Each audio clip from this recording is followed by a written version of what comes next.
Two companies are racing to put driverless taxis on American streets faster than anyone thought possible, and they've taken almost completely opposite approaches to doing it. One is scaling fast with a fleet built on cameras alone. The other has spent over a decade building a sensor-heavy system many engineers consider the gold standard.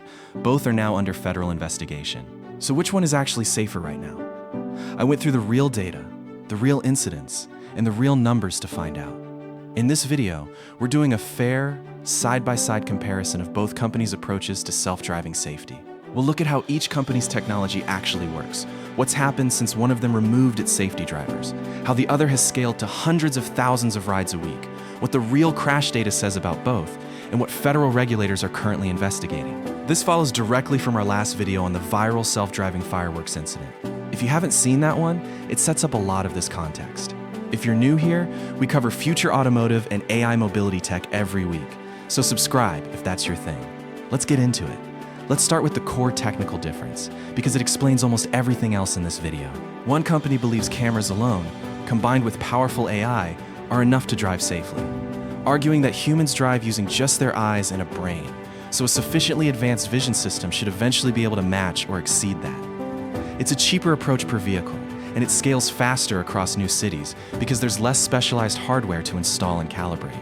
The other company uses a much more expensive combination of cameras, radar, and lidar, a laser-based sensor that builds a precise three-dimensional map of the surrounding environment in real time, down to the centimeter. That approach costs significantly more per vehicle to build, but it gives the system multiple independent ways to confirm what's actually around it in poor conditions, rather than relying on one single type of input that could theoretically be fooled or blinded all at once. The camera-only approach launched its first paid Robotaxi service in Austin, Texas, initially with a human safety monitor sitting in the front passenger seat as a precaution, ready to intervene if needed. Within months, some vehicles began operating with no safety monitor on board at all, relying entirely on the software to handle every situation from start to finish. Almost immediately, footage began circulating online, showing concerning moments. Vehicles driving on the wrong side of the road, sudden unexplained braking in the middle of moving traffic, and confusion around school buses with their lights flashing and stop arms extended. Federal regulators opened a formal investigation shortly after these clips spread, formally requesting detailed data on dozens of similar incidents from the company. The company has continued expanding the service into new cities and states, regardless of the ongoing investigation, publicly arguing that its overall safety data still supports moving forward confidently at this pace. Meanwhile, the sensor-heavy approach has taken a slower, far more methodical path toward essentially the same long-term goal. After more than a decade of testing across multiple states, that service now completes roughly 500,000 paid rides every single week across 10 different cities, and just this month announced expansion into 4 more brand new metro areas. Its safety record at that scale has generally been reported as meaningfully stronger than human drivers in similar conditions, based on data the company itself publishes regularly. That doesn't mean it's had 0 incidents, though, and it's important to be honest about that too.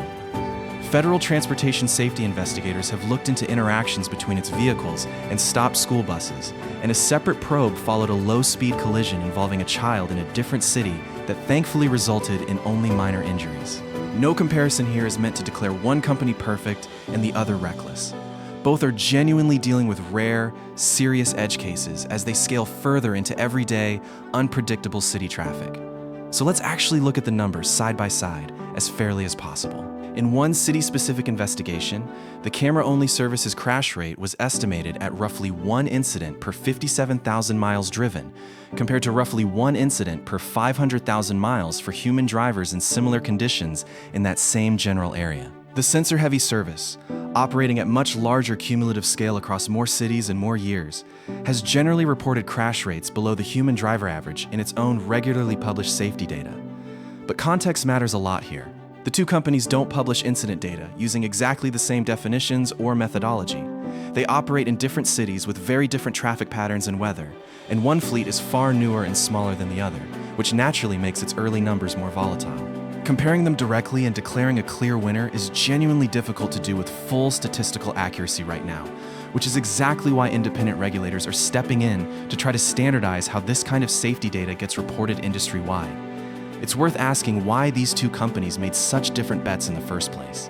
The camera-only approach is significantly cheaper to manufacture at scale, since it avoids expensive laser sensors entirely, which is a major reason that service has been able to expand into new cities so quickly.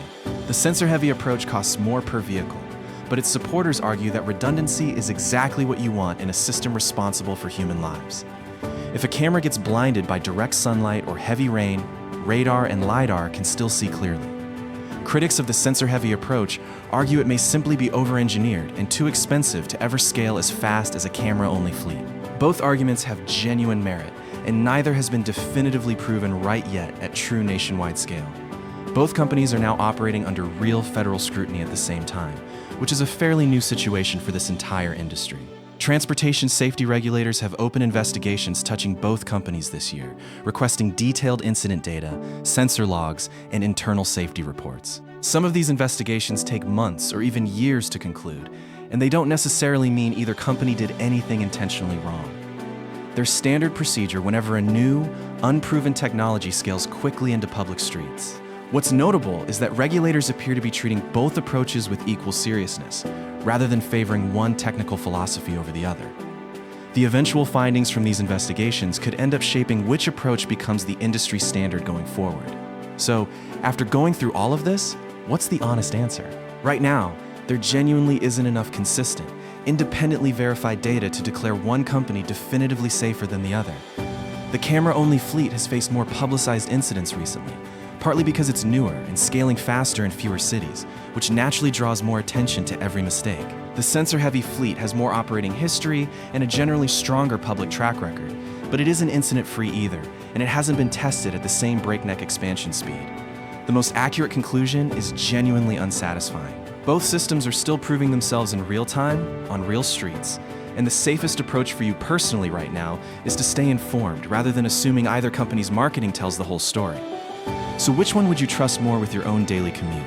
The cheaper, faster scaling camera system, or the more expensive, sensor-heavy one? Let me know your honest take in the comments below.